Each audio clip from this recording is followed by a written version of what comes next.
Hey guys, Tech Rally here, and welcome to the 21st lesson of Blockstack plus React.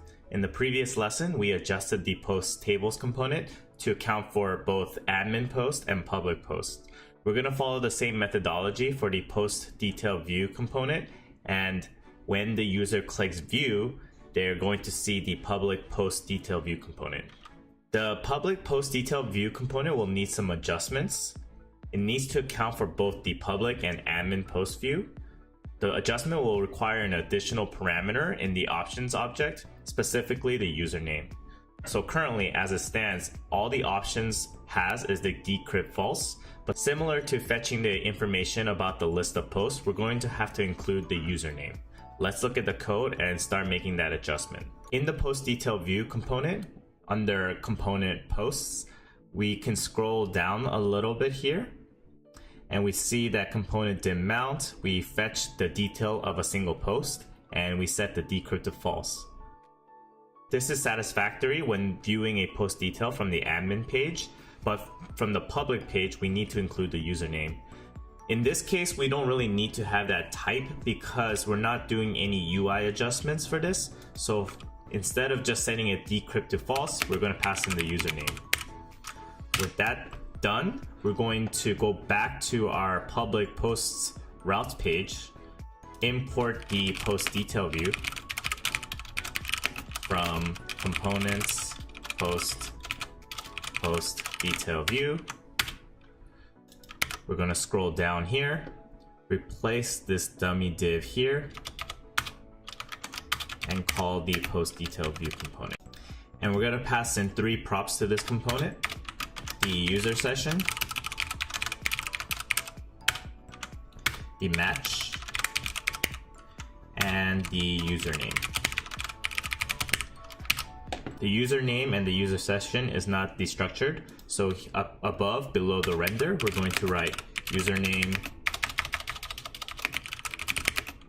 equals match.params, and we're going to take out the user session as well. This.context.state.current user. With that information, we should be good to go. Let's look at the browser and make sure everything is working properly. Currently, we're on the user's public post page and we have the view option. When I click view, it opens up the detail of that view. Let's go back and click on another post, and it renders the post detail view. This is perfect. We can go to posts on the navigation bar and have the same result here. Notice that in this case it says admin/gomas.id/post, and in the public posts it's giving you the non-admin prefix routes.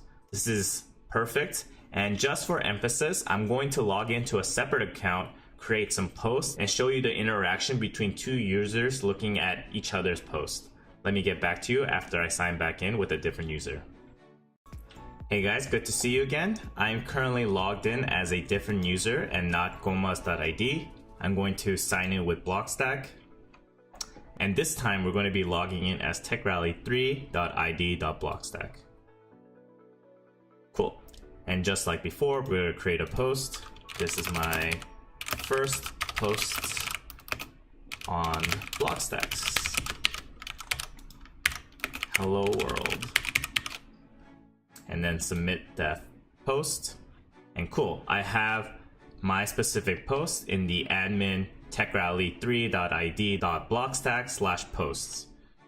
Let's go back to my profile, and in here I can search for other people's posts. So I know the ID of my other account. I'm going to do gomas.id, and cool, now I can see a public view of all the posts that Gomas has created. So I don't want any edit privileges or delete privileges in this case. So now I could click this and see the post detail view. Perfect. And I get to go back to my posts, and this is the finished product. It's very minimal in terms of the functionality, but this is the basic CRUD operations that one can do using Blockstack JS library. There is no backend querying or anything like that. There's no controllers, models. This is all done on the front end, and we are able to edit, view, delete your own post, and you can publicly look for other people's posts as well. In the next lesson, we're going to deploy this application to production using Netlify, and I'm very excited about this part because in most tutorials, we only focus on the development side, but not necessarily on the production side. I can't wait to work with you again and talk to you then.